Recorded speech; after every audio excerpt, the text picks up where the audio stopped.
To småforsøg af Amalie, Abby og Emma. Formålet ved dette forsøg er at bestemme tykkelsen af et hår. Her ser man opstillingen af vores forsøg, samt læserens mønster på væggen. Det nederste billede, det røde billede, viser forskellen mellem laser, der kommer igennem et optisk gitter, og hvordan det ser ud, når det kommer igennem et hår. Det øverste viser, hvordan det kommer igennem, når det er et hår, og det nederste er igennem et optisk gitter. Fordi et hår kun har 2 spalter i modsat til et optisk gitter, som har mange spalter med ensartede afstande, vil noget af lyset passere den ene side af håret og noget den anden side. Dette synliggøres, når vi ser på længere, ikke så fokuserede lyspletter. Derimod med flere åbninger skabes der zoner med konstruktiv og destruktiv interferens og laver på den måde disse mindre fokuserede lyspletter. Vi vil lave forsøget så præcis som muligt ved at tage en stationær laser og sætte håret langt væk fra væggen. Vi vil også sætte håret fast, så vi ikke tilfældigvis kommer til at rykke til det. Her har vi lavet en skitse af vores forsøg. Når man lyser med laseren på væggen, dannes der en slags trekant med afbøjningsorden. Siden der dannes en retvinklet trekant, kan vi bruge sinusrelationerne. Den nederste vinkel er theta, som vi skal bruge til at regne bredden ud af håret. Som skrevet på skitsen har vi fået målingerne, at katheten A er 19,9 cm, hvor katheten B er 540 cm, og så har vi regnet ud ved at bruge Pythagoras, at C er 540,4 cm. Her vises også et skema eller tabel over de målinger, som vi har. Bølgelængden på laseren er 532 nanometer. For at beregne tykkelsen på håret bruger vi gitterligningen, som hedder n gange lambda er lige med d gange sinus til theta.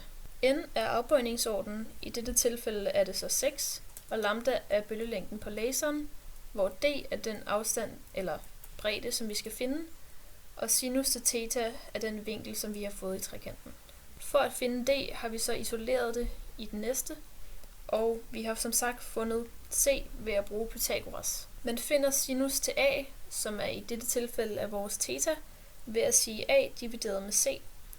Så vi siger altså 19,9 cm divideret med 540,4 cm, hvilket giver 0,037. Nu kan vi altså regne tykkelsen ud på håret ved at sige n gange lambda divideret med sinus til theta. Altså er det her 6 gange 532 nanometer divideret med sinus, som er 0,037. Og det får vi så 0,087 mm eller 0,00087 meter. I vores forsøg er vi kommet frem til, at 3 fejlkilder kunne have spillet ind. De 2 vigtigste er, at vi ikke stod langt nok væk fra væggen, som vi brugte laseren på. En anden kunne være, at nogen kom til at rykke til vores opstilling.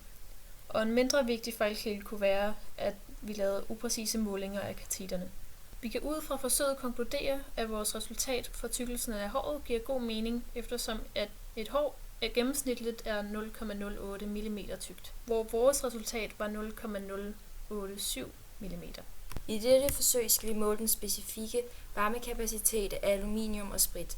Vi har en termokop, en kogende gryde, et termometer og en vægt til rådighed. Her kan man se forsøgsopstillingen. I forsøget, hvor vi skulle finde den specifikke varmekapacitet for loddet, varmede vi loddet op til 100 grader og puttede så loddet ned i vandet. Loddet vil så afgive varmen, og det kunne vi så måle ved at måle temperaturændringen, nemlig delta T. Her ser vi resultaterne. Koppen med vand vejede 4 gram. Koppen uden vand vejede 203 gram. Så vandet vejede så 199 gram. Loddet vil veje 100 gram, og starttemperaturen af vandet var 19,6 grader, og sluttemperaturen var 26,8 grader. Derfor ved vi så, at delta T er 7,2 grader. For at finde ud af, hvor meget energi vandet har modtaget, bruger vi formlen Q er lige med M gange C gange delta T.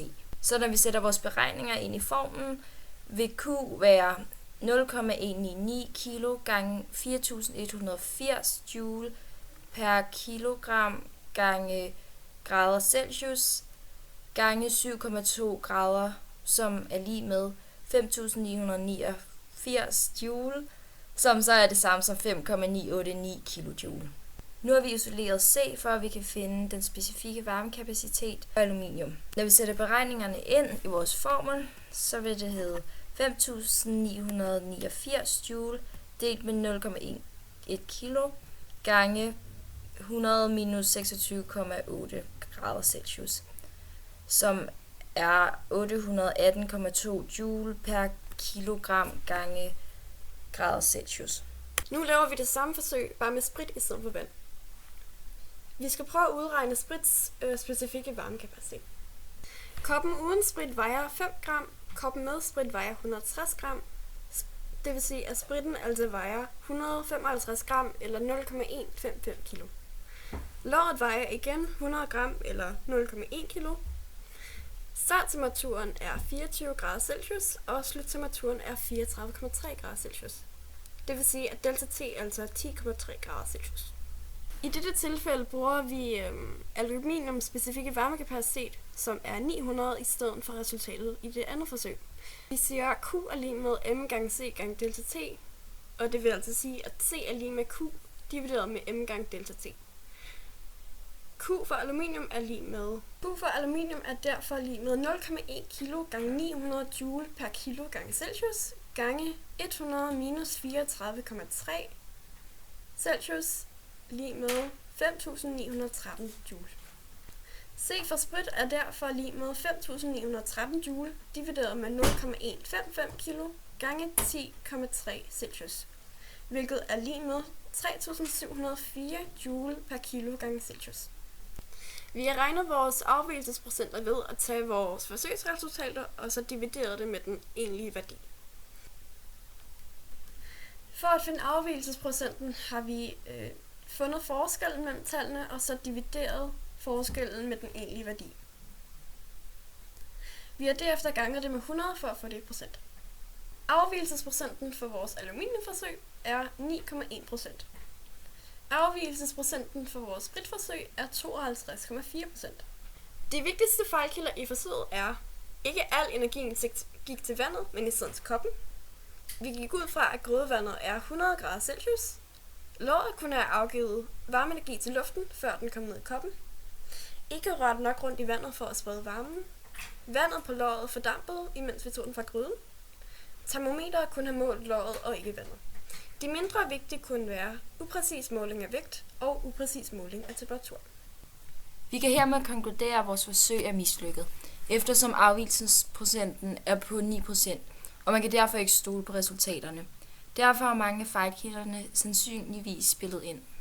I det andet forsøg med spritten kan vi konkludere, at vores forsøgsresultater ikke var som forventet, da vi fik en afvigelsesprocent på hele 52,4%, hvilket er meget højt. Vi ved, at der er mange fejlkilder, der kan have påvirket vores forsøg, og dermed har det påvirket resultatet meget. Vores forsøg er mislykket.